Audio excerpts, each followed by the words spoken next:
Welcome to another edition of Mississippi Stories. I'm your host, Marshall Ramsey, editor-at-large and editorial cartoonist in Mississippi Today. You might notice a little change of scenery today because it is springtime in Mississippi, and I thought I'd bring our guest outside today. And I tell you what, you probably know this guy, you've heard him, he's a local legend. Scott Everett Johnson's here. Great musician, great songwriter, all-around good human being. Always fun to talk to you, Scott. Thanks for coming in. Likewise, I really appreciate you having me. Yeah, so you do the... It's great to be outside. Oh, isn't it amazing? You didn't want me messing up stuff inside. So we're going to do a little concert at the end of this, so you're going to play some of your songs too. You good for that? Sounds good. Yeah. That's great. Hey, congratulations. New song out this just within the last few days. Thank you, yeah. Yeah, congrats. Yeah, so it's called Invisible, and yeah, it just came out pretty recently, but I worked on it for a long time. I started working on it in 2021. Yeah, so so Float, it's kind of a bookend to Float in a way. Yeah, Float was my last single, and I wrote that in the middle of the pandemic, but also I was dealing with some personal health issues. Yeah. Not life-threatening, but not fun either. Not fun either. Yeah. But more than that, there's the division in the country and in the world, and a lot of conflict between groups and individuals. It was, I think it was stressful for everybody, and I just remember thinking it'd be nice to float away from all that. So yeah. I wrote the song Float, and that theme kind of stayed with me. Actually, it's funny. I wrote the music to Invisible while trying to learn another song. I was trying to learn a Ship of Fools, Robert Plant song, yeah. And on the guitar. And the last chord in that song, making sure I got that chord right, kind of led me to Invisible. That was kind of the root of it, yeah. And the lyrics just came out of, I think we all are dealing with a lot of uncertainty in our lives, in the world, in recent times, and I don't see that clearing up really anytime soon. And I wanted to write a song that captured the idea that the future is uncertain, but we have to plunge ourselves into it anyway. We don't really have a choice, and but I wanted to tell that story not through the prism of politics and all that, but just through one person's struggle to move forward. I'm a fan of your music, not only because you're just an absolute hell of a harp player. You're fantastic harmonica. I'm not, but I do play harmonica, so that's why I admire you for doing that. But also, I like your songs because of your songwriting, because I know you as a person and I know the depth on it. So, and the thing I love about Float versus Invisible is you've got Float was literally your initial reaction, like you said. You want to pull away from it all. You want to hide. You want to kind of tuck away. And I think we all kind of did kind of hide away during the pandemic. But I think we all know now that the only way you deal with adversity is you take it head on. Right. And that's, and really, honestly, that's how you live. Yeah. And that's what you've done. And I mean, I've seen you with the health problems, and you've had those challenges, but it hasn't really seemed to slow you down too much. Yeah, I just, first of all, in addition to being a musician, not in addition, more importantly than being a musician, I'm a parent and a husband. That's right. And not that I've always succeeded, but I've always said to myself, I gotta still be dad. I still gotta be a partner. I've gotta do the things that make all our lives go, or my part in it at least. And once you kind of internalize that idea, you don't really think about, okay, I've got to get through this day. You just get through this day. And to be honest, things are better for me now dramatically than they were a few years ago. And there's usually light at the end of the tunnel. Not always, but usually. And your day job, you've got a new day job. You're now independent. You're out helping kids get into college, and you're doing that, which is it was great because it's such your nature is the fact that you're a very giving person and so forth. So it seems to be a good fit. Thank you. Yeah, it's So I worked at a local school for 11 years as a college counselor, and then I moved out on my own. And I have clients, all over the country. It's been great because the flexibility is great. I'm much better able to give rides when needed, but also it's also better for my music. I can focus more on that.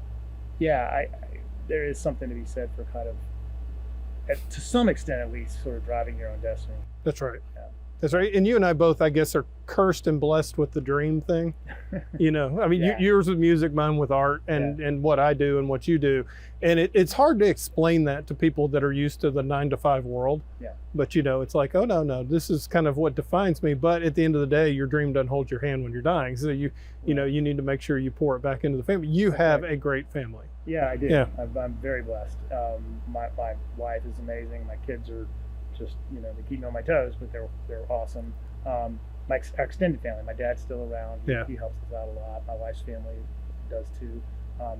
And you know, I really value connections with people.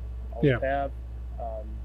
As you get older and you know you start getting married and having kids, it can be harder to maintain those adult friendships.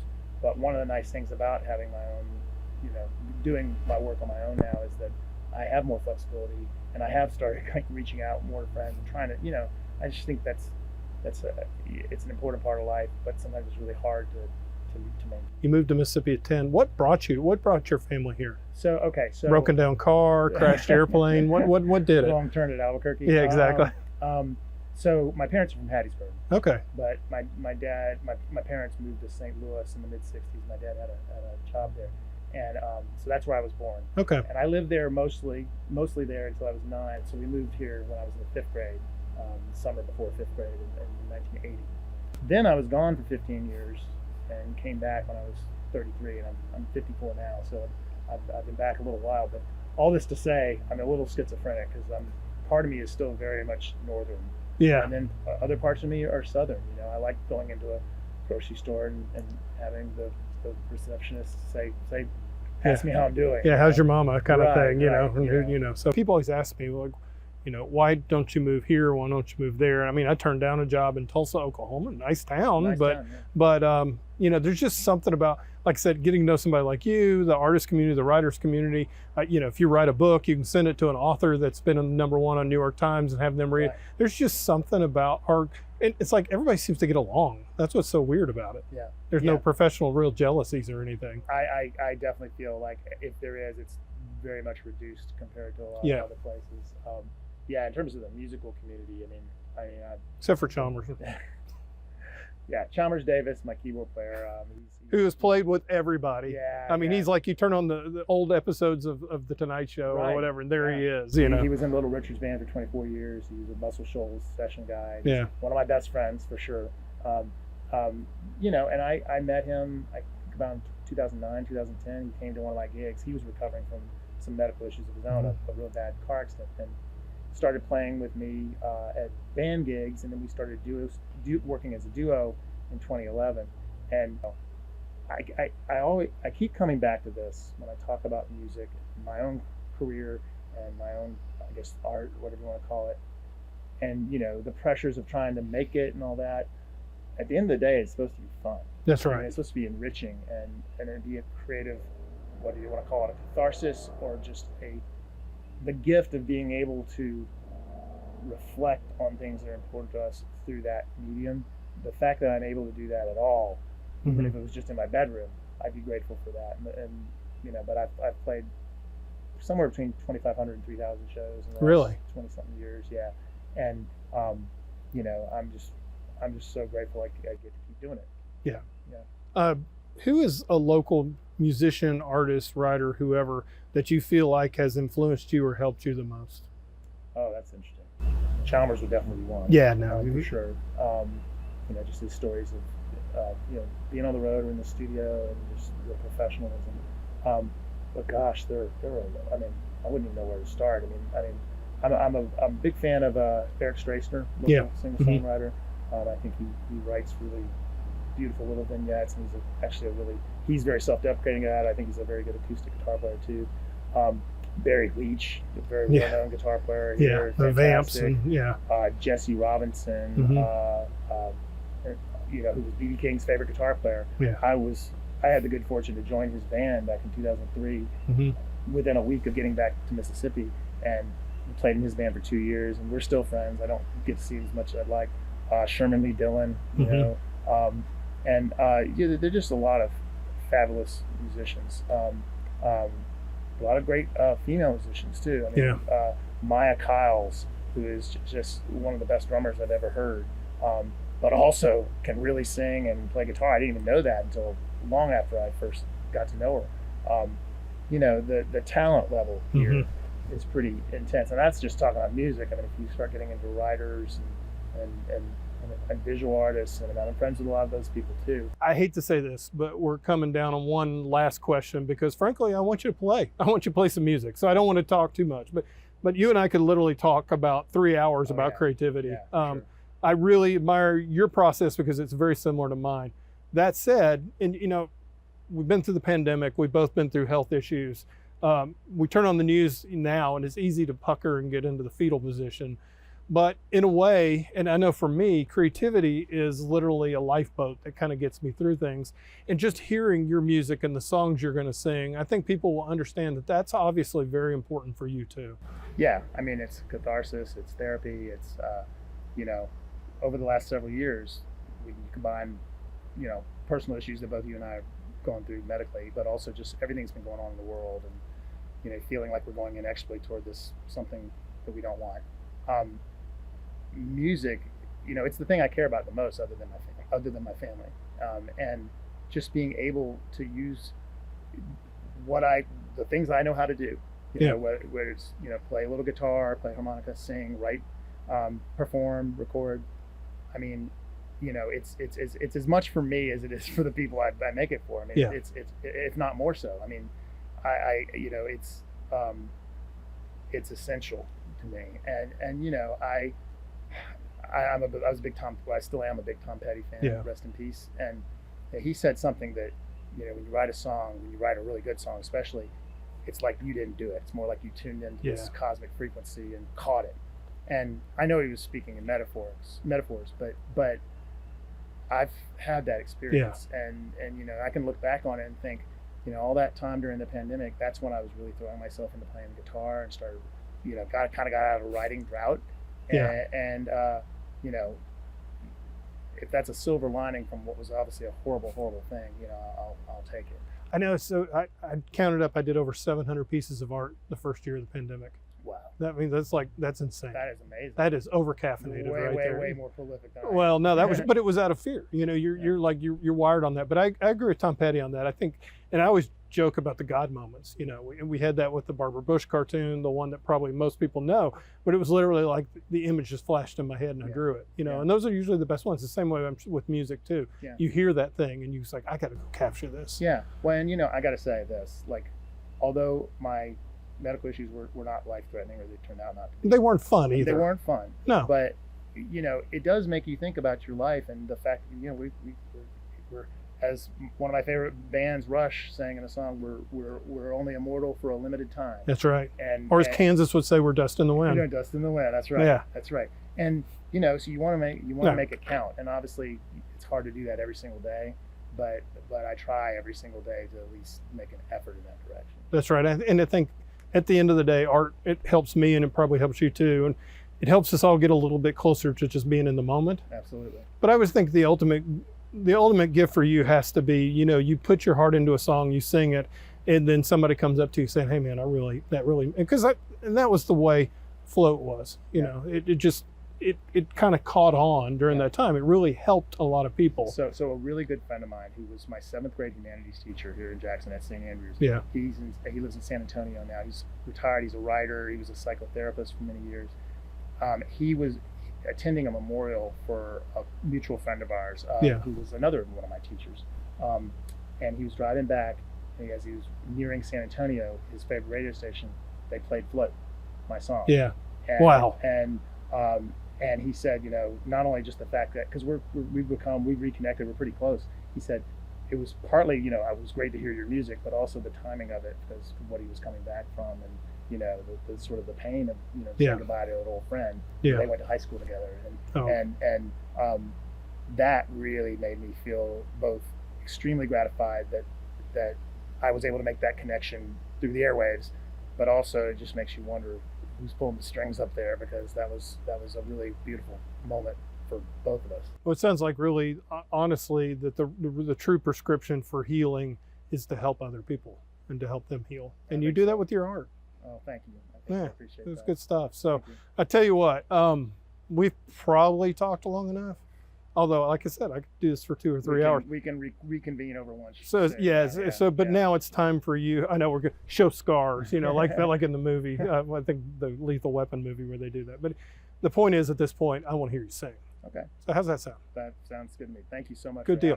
having me. Before you do sing, though, where can people stream your work and find out more about your work? So Invisible's out now. It's on pretty much all the streaming services: Spotify, Apple Music, Amazon Music. You can also purchase it from my Bandcamp page if you want to purchase a high. Which is even cooler. Which is cool. Yeah. I'm not not trying to sell too much here, but it's pretty easily found, and my music is all available to stream. And you do that, and you have social media and so forth, and people can actually, while you're playing concerts, watch your concerts and donate too. I try to stream many of them at least, and usually on Facebook, and I'm on Instagram also. I'm on X, but I don't use it as much as a lot of people do. Yeah, so very cool. Hey man, thank you, Scott. Thank you, Marshall. I appreciate it. Great to see you. Good to see you. So this song is called Float, and this song was born out of the pandemic. Everything that was going on in the world at that time, with all the political tensions and other just stresses and division between people in this country and in the world. And also it was inspired by some personal health issues that I was having, some challenges that I never really dealt with before. And I remember thinking, boy, it would be really nice just to float away from all this, up amongst the stars, above the clouds. And eventually you come to terms with the fact that that's not possible, and we've got to face our fears. And so this is about that. This is called Float.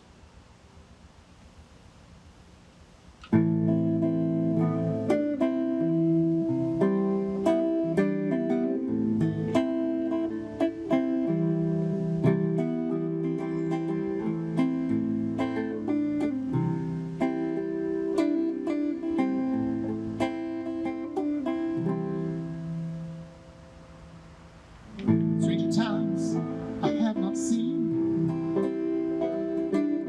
Think you know just what I mean. Something's missing from this present day. Someone's taking everything away. I can't seem to tell the friend from foe. Not so sure that I really want to know what's coming around the corner. Tell me please, help me fly away from this disease. Then I'll float above it all the evil big and small. I'll float towards the light, sail right out of the night.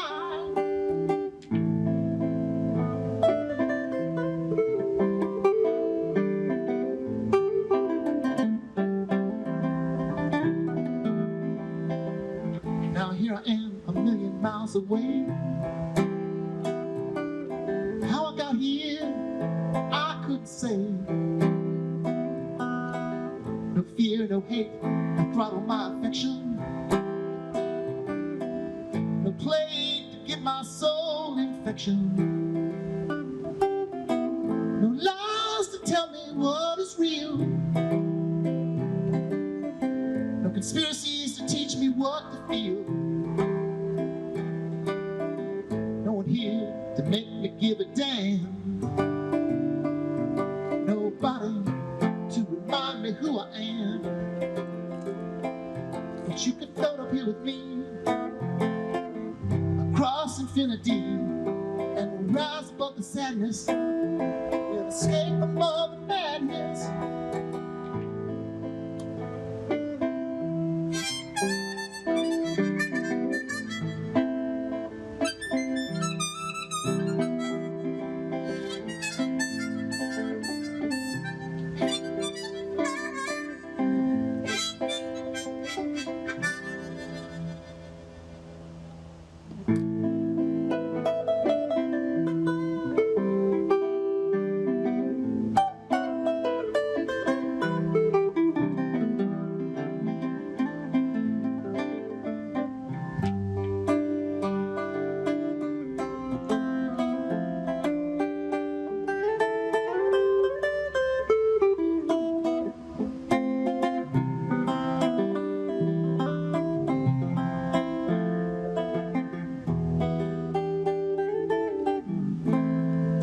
the way it looks, I know.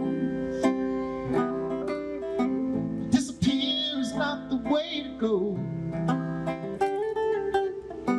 And now you say it's time to come back down. Time to face the demons and the clowns. One day we'll float away across these holidays. We'll hold on to all that's real, and we'll remember how to feel in a place that's clear and bright, where we'll sleep right through the night. And as we wish upon a star, we'll discover who we are.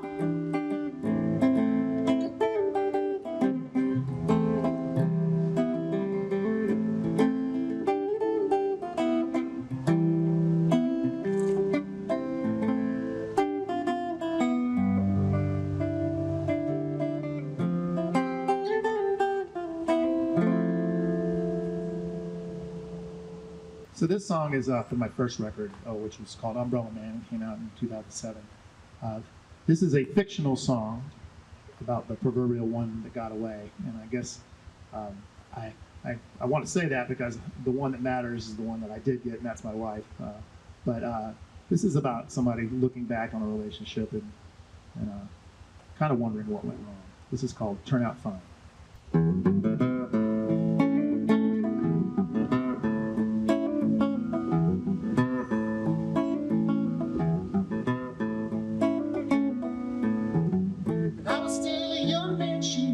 Always there for me. She said I was her hero, but I always tried to be. She didn't have much confidence, but I let her borrow mine. And every day I just had to say, girl, you're gonna turn out fine, turn out fine.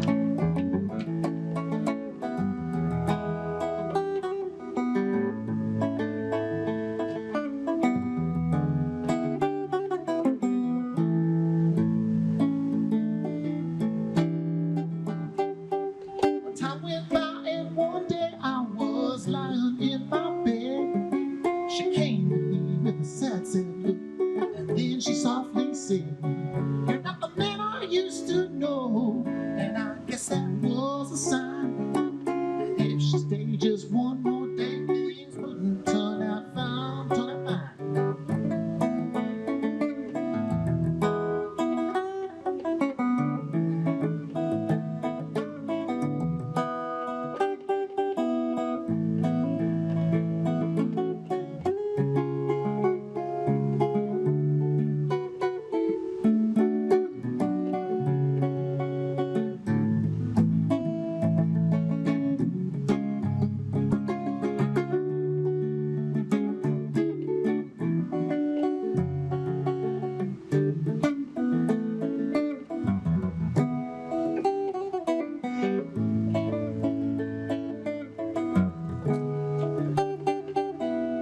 That was 15 years ago. I'm married, I got a kid, but I still smile after all this while about those crazy things we did. 1, 2, 3, 4. I saw her just the other day, riding the orange line. She didn't recognize me, but she sure did turn out fine, turn out fine.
Thank you so much for watching. Make sure you click like, subscribe, or donate.